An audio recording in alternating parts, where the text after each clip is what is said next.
Oi gente, tudo bem com vocês? Meu nome é João Batista, que bom que estamos retornando às nossas rotinas de aulas nesse novo ciclo de nossas vidas. Lembrando que essas aulas postadas aqui no canal estão disponibilizadas ao público em geral, mas foram elaboradas para auxiliar principalmente meus alunos da Rede Municipal de Parauapebas, no Pará, que é meu lar atualmente. Então, minhas sinceras boas-vindas ao ano letivo e que todos os meus alunos se sintam acolhidos nessa nova fase de seus estudos, ok?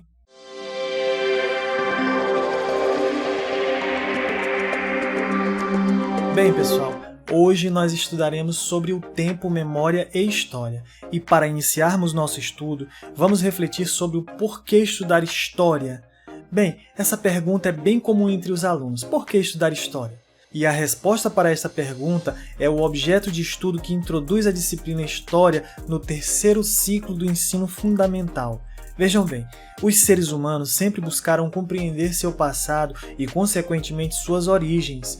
Isso sempre esteve no centro das questões existenciais dos seres humanos. Por isso, o homem sempre procurou explicações para as suas origens. Dessa forma, o estudo do passado permite às mulheres e aos homens do presente compreender como o contexto social em que vivem se desenvolveu, permitindo-lhes entender melhor seus problemas e a desenvolver estratégias que permitam contribuir para um mundo melhor. No entanto, é necessário observar que as transformações que afetam as sociedades na prática costumam acontecer muito lentamente em relação àquelas vivenciadas pelos indivíduos. Essas transformações podem se estender por centenas de anos ou até nem serem percebidas pelos indivíduos, o que faz com que muitas pessoas não percebam essas mudanças ocorridas no decorrer de suas vidas. Além disso, tais transformações podem ser muito complexas, pois envolvem vários aspectos da realidade comum. Sendo assim, a compreensão delas exige considerar um grande número de elementos que interagem de diversas formas. Então, para entender como todos esses elementos se relacionam no tempo, desenvolveu-se uma área especializada do conhecimento, a história.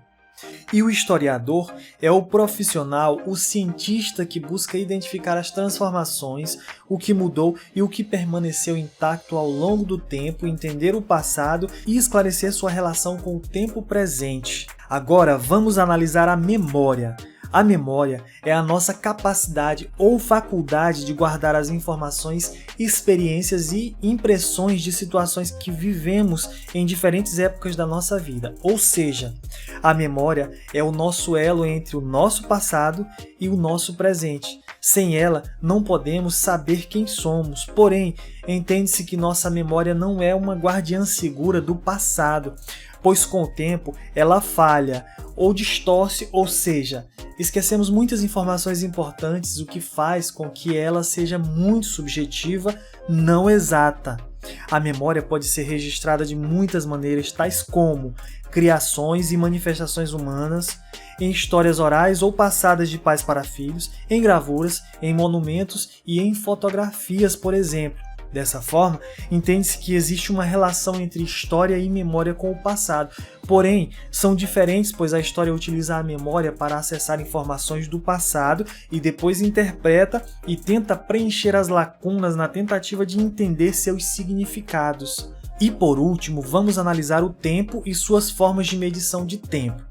Bem, sabemos que a história é a área do conhecimento que estuda as relações humanas ao longo do tempo.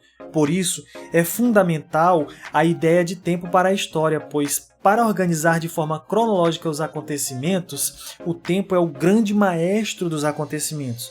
Constantemente, o historiador busca identificar os fatores que antecedem e sucedem um grande acontecimento na tentativa de registrar e entender os desdobramentos históricos que provocaram tal acontecimento, observando também os aspectos de curta e longa duração, inclusive decorrentes desses grandes acontecimentos. É preciso que saibamos que o tempo não é algo material, concreto que possamos pegar ou manipular. Os povos antigos aprenderam a perceber o tempo observando as transformações, mudanças no ambiente em que viviam.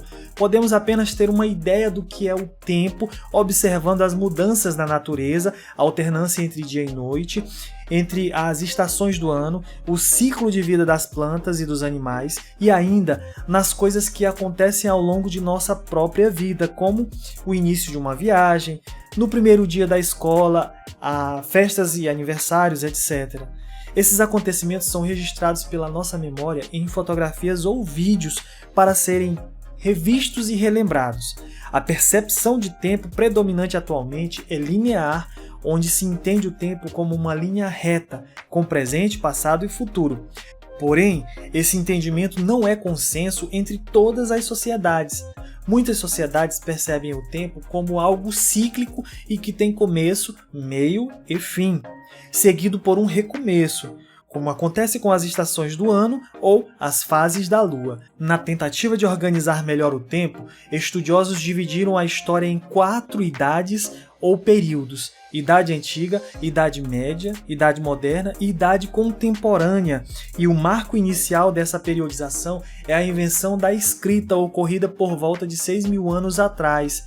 Essa divisão é comum entre os historiadores de todo o mundo e está em praticamente todos os livros de história, apesar de haver contradição com o termo pré-história, que antecede os 4 períodos, pois atualmente existe um grupo de historiadores que acreditam que o fato de os primeiros grupos humanos não dominarem a escrita não significa que não tinham história, não pudessem registrar suas histórias. Afinal, através da arte rupestre, por exemplo, deixaram seus registros históricos.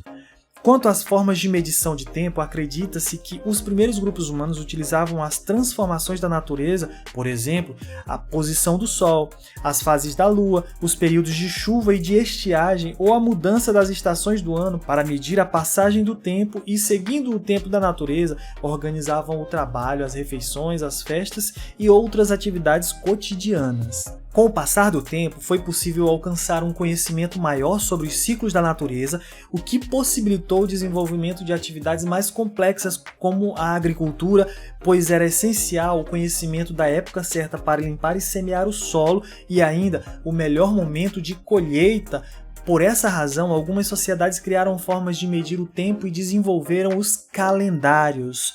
O calendário que utilizamos hoje é o gregoriano, que está em vigor há quase 500 anos e tem como base o tempo que a Terra leva para dar uma volta completa em torno do Sol, que é de 365 dias e 5 horas e 49 minutos. Como o número de dias não é exato, a cada 4 anos é acrescentado um dia no calendário e esse ano é chamado de ano bissexto.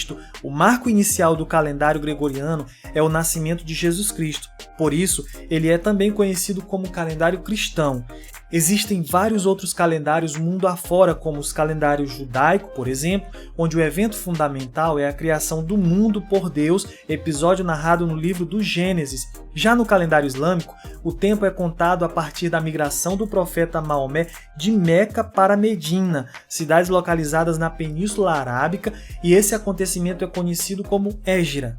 Enfim, pessoal, também existem povos que nunca desenvolveram nenhum tipo de calendário, como os grupos nativos das Américas, da África, da Sibéria ou Austrália, ok?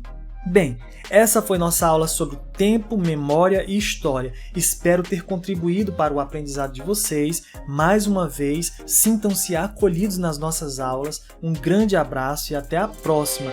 Se inscreve aí no canal, dá o like, ok? E acompanhe nossas aulas, tá bom? Então, tchauzão, um abraço a todos.